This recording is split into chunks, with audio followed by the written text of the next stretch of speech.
Snow bit Daniel's cheeks as his shovel struck metal beneath the ice. Rex barked wildly, paws scraping frozen earth. Daniel brushed away the frost and froze. Not junk, a rusted chest, engraved with his uncle's initials, and a single word, loyal. Before we begin this story, hit like, share, and subscribe. And tell me below, where are you watching from tonight? I love seeing how far these stories travel. The attorney's office smelled of lemon polish and regret. Daniel Hayes sat stiffly in his dress uniform, medals gleaming against dark wool. He hadn't expected anything from his uncle's will, just maybe a faded photograph or a fishing lure kept in memory. But when the lawyer cleared his throat and read the terms aloud, murmurs rippled through the room. His cousins leaned forward, eyes hungry. Instead of land or liquid assets, the document named only one possession, the mountain lodge near Black Pine Ridge. Laughter erupted. "That rotting shack?" one cousin sneered. "You'd need an exorcist, not a contractor." But Daniel said nothing. He remembered summer afternoons by the lake, his uncle's calloused hands teaching him to cast a line, to track deer, to keep his word when no one was watching. The old man's final whisper echoed in his mind. When winter comes, the lodge will show its worth. A week later, Daniel loaded his truck with canned goods, firewood, and Rex, his German shepherd, whose loyalty had saved him more than once in Kandahar. As they climbed the winding mountain road, snow began to fall, soft and silent, veiling the world in white. The higher they climbed, the thinner the world became. At a lone gas station clinging to the mountainside, an old-timer pumping diesel shook his head. "You're heading up there? That place has been empty 20 years. Folks say it's cursed whispers in the walls, shadows that move when you ain't looking." Daniel just nodded, handing Rex a strip of jerky. He wasn't chasing ghosts. He was honoring a promise. The truck's tires crunched over gravel as the forest swallowed them whole. And then he saw it, Lodge Haven, or what remained of it. The sign hung crooked, letters bleached by decades of sun and storm. Ivy strangled the log walls like grasping fingers. Frost feathered every window pane, and the wind moaned through cracks in the roof, a lonely sound that raised the hairs on Daniel's neck. Inside, dust swirled in slants of grey light. The air carried the scent of wet timber and time. He ran a hand along the banister, wood smooth from generations of touch. "You really let yourself go, old man," he murmured. But as dusk bled into night, the silence changed. It grew thick, watchful. Portraits of strangers stared from the walls, their painted eyes seeming to follow him room to room. Rex stiffened, ears pricked, a low growl rumbling in his chest as he fixed his gaze on a door at the top of the stairs. Daniel climbed slowly, each step groaning beneath his weight. He pushed the door open to reveal a study frozen in time. Papers scattered across a massive oak desk. A leather chair tilted backward, as if its occupant had just stood up. And there, centered on the desk, lay a journal bound in cracked leather, its cover stamped with his uncle's initials. Daniel opened it carefully. The first page bore a single sentence in faded ink. "To whoever finds this, remember, loyalty is the true key. The treasure is meant for the faithful." His pulse quickened. Rex nudged his knee, then trotted to a corner where floorboards sagged. He scratched once, twice. Daniel knelt, pried up the loose board, and found a hidden compartment holding a brittle map fragment and 3 words scrawled beneath a drawing of an oak tree. Beneath the roots of time. Outside, the wind rose to a shriek. Winter had arrived.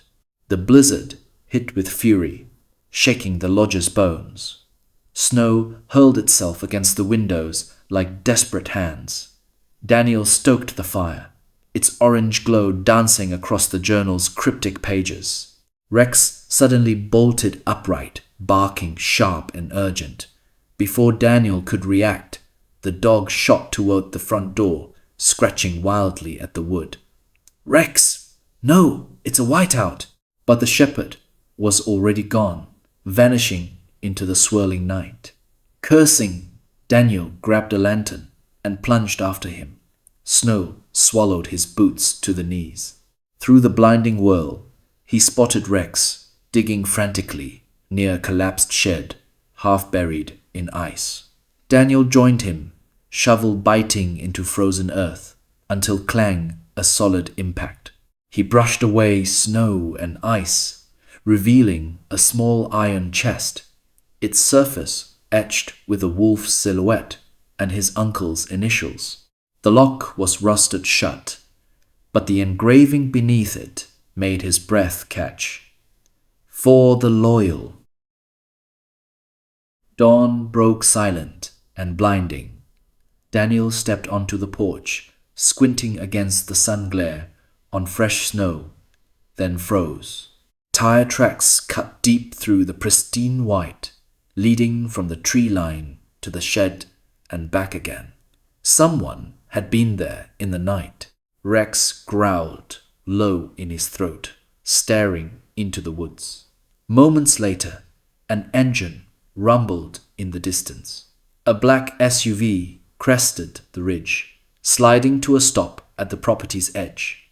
2 men emerged, coats too expensive for mountain weather. "Mr. Hayes," the taller one said, smile not reaching his eyes. "We represent a consortium interested in this land. We'll make it worth your while to sign over the deed." Daniel crossed his arms. "The lodge isn't for sale." The man's smile tightened. "Think carefully. Some secrets are dangerous to uncover." He left a card on the porch rail. As the SUV disappeared down the mountain, Daniel noticed Rex digging near the base of the great oak tree. Beneath gnarled roots, he found a rusted tin box holding an antique key and a complete map marking an X precisely where they'd unearthed the chest. That night, footsteps crunched outside. Daniel grabbed his rifle just as the front door splintered inward. The 2 men from the SUV stormed in, eyes locked on the chest beside the fire. "We warned you," one snarled. Rex launched himself forward, teeth bared, forcing the first man back with a yelp.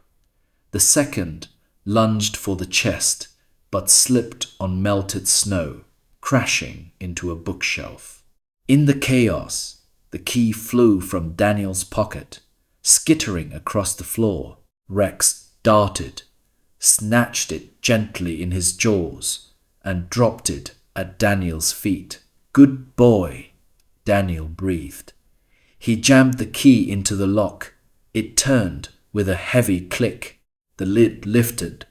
Gold bars gleamed in the firelight. Antique coins spilled from velvet pouches. And atop it all rested a sealed envelope addressed simply, "For the Faithful." Daniel unfolded the letter inside. His uncle's handwriting, steady and sure. "Wealth fades. Loyalty endures. If you're reading this, you kept your promise, not to me, but to yourself." Weeks later, scaffolding rose. around Lodge Haven. Carpenters hammered new beams. Painters brushed warm cedar stain over weathered logs. Daniel hadn't sold a single gold bar. Instead, he transformed the lodge into a retreat for veterans, men and women carrying invisible wounds, searching for stillness. He called it Loyal Haven. Reporters came, microphones thrust forward, but Daniel only said, "My uncle taught me that real treasure isn't what you find in the ground. It's what you build with your hands." Former neighbors who'd mocked him now volunteered to help, their shame quiet but sincere. One evening, Daniel stood on the rebuilt porch, watching Rex chase snowflakes beneath the great oak. The dog paused, looked back at him, and wagged his tail once slow, certain. Daniel smiled, breath misting in the cold air. "You were right, uncle," he whispered to the mountains. The lodge showed its worth. And as twilight settled over the peaks, the old place no longer felt haunted by secrets.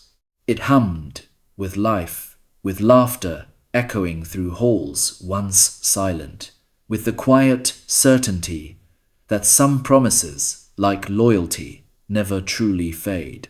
They simply wait beneath the snow for the right hands to uncover them.